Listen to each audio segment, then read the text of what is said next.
Tu sais, ce moment où tu réalises que tu t'accroches à une illusion? Que l'amour que tu ressens fait plus de mal que de bien, mais que tu refuses encore de lâcher. Moi aussi, je l'ai vécu. J'ai aimé jusqu'à me perdre, jusqu'à m'oublier. Ce n'est pas une histoire de haine, ni de colère, c'est une histoire de réveil. Et ce réveil, il m'a brisé, pour mieux me reconstruire. Au début, tout semblait magique. Tu es arrivé comme une réponse à une question que je ne savais même pas poser. Tes mots, ton regard, cette façon que tu avais de me faire sentir spéciale, c'était presque trop beau pour être vrai. Et pourtant, j'y ai cru. De toutes mes forces. J'ai voulu y croire, parce qu'au fond, j'avais besoin d'y croire. Mais très vite, cette magie s'est transformée en dépendance. Ce n'était plus de l'amour, c'était de l'attente. Attendre tes messages, attendre ton attention, attendre ton amour, comme si j'avais besoin de ta validation pour exister. Chaque moment passé loin de toi semblait vide, chaque silence me tuait un peu plus. J'étais accrochée à chaque micro-geste, à chaque petit signe d'affection, comme si ma valeur en dépendait. Je confondais intensité et sincérité. J'ai pris les montagnes russes émotionnelles pour de la passion. J'appelais ça l'amour, mais c'était de l'angoisse. De l'insécurité. C'était une course à sens unique, une poursuite d'un rêve que toi, tu ne partageais pas. Mais je refusais de le voir. J'étais obsédée par l'idée de réparer ce qui n'a jamais été solide. Et ce qui était censé être un conte de fées est devenu un labyrinthe sans issue. Chaque tentative de rapprochement me blessait davantage. Plus je m'approchais, plus tu t'éloignais. J'étais dans une quête impossible, celle de te faire changer, de te faire aimer comme moi je t'aimais. J'étais amoureuse, mais pas de toi. J'étais amoureuse de l'idée de toi. De l'idée qu'un jour, tu comprendrais, que tu m'aimerais mieux, plus fort, plus vrai. Mais l'attirance sans réciprocité devient une prison. Et dans cette prison-là, je m'étais enfermée toute seule, sans m'en rendre compte.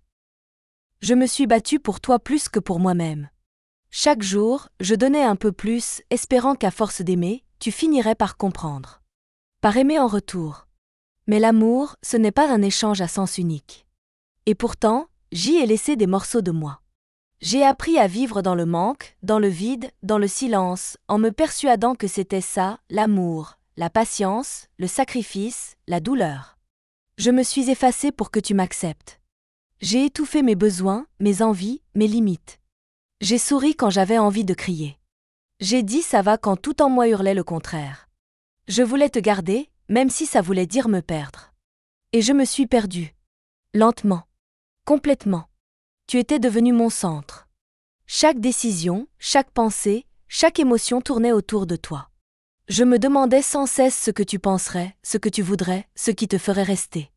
J'anticipais tes humeurs, tes silences, tes absences.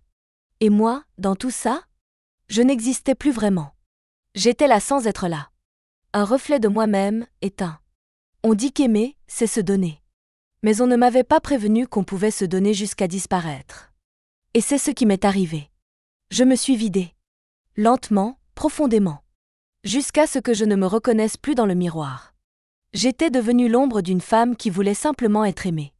Ce n'était pas toi le problème.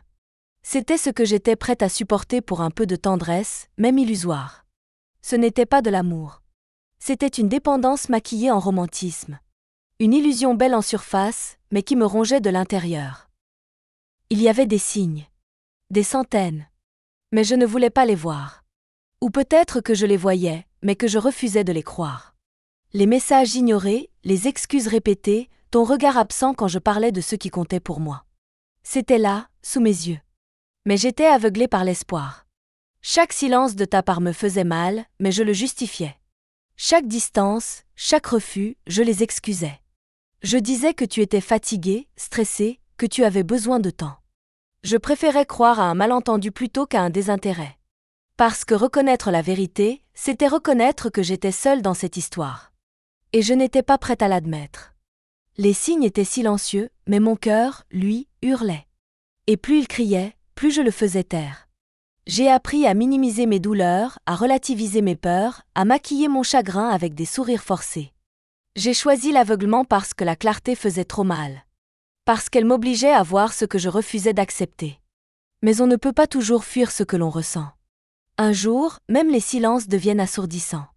Et ce jour-là, j'ai compris que rester, c'était me trahir. Ça ne s'est pas fait en un jour. L'acceptation n'est jamais brutale.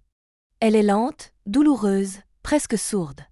Elle s'infiltre dans les silences, dans les nuits où tu ne dors pas, dans les matins où tu n'as plus la force de faire semblant. Petit à petit, tu cesses de te battre.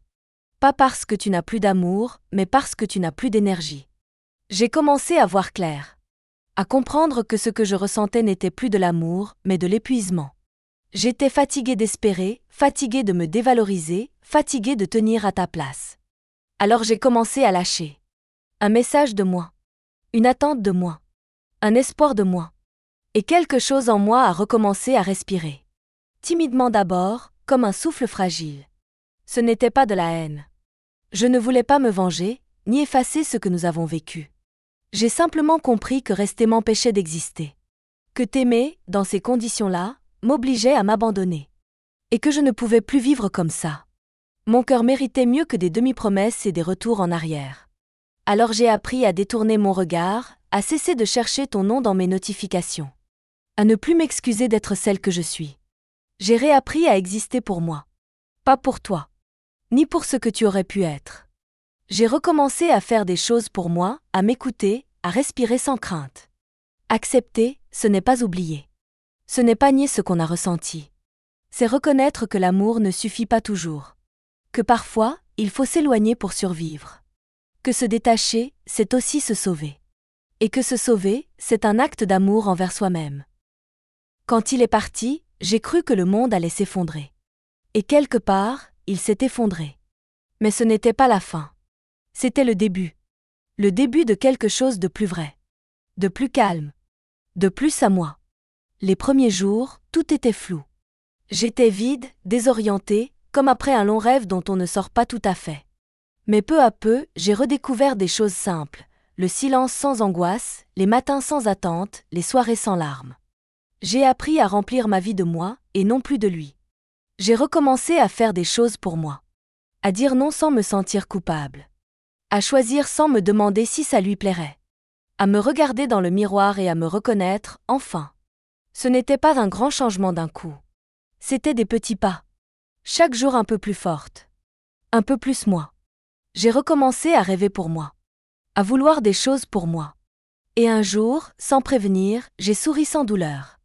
J'ai respiré sans nostalgie. J'ai pensé à lui, et ça ne m'a plus brisé. Parce que j'étais ailleurs. Parce que j'étais en paix.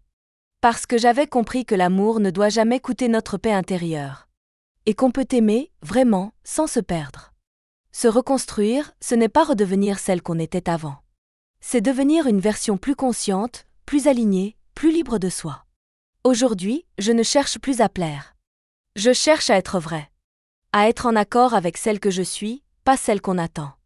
Et si je devais aimer à nouveau, ce ne serait plus pour combler un vide. Mais pour partager une plénitude. Parce que cette fois, je ne m'abandonnerai plus. Plus jamais.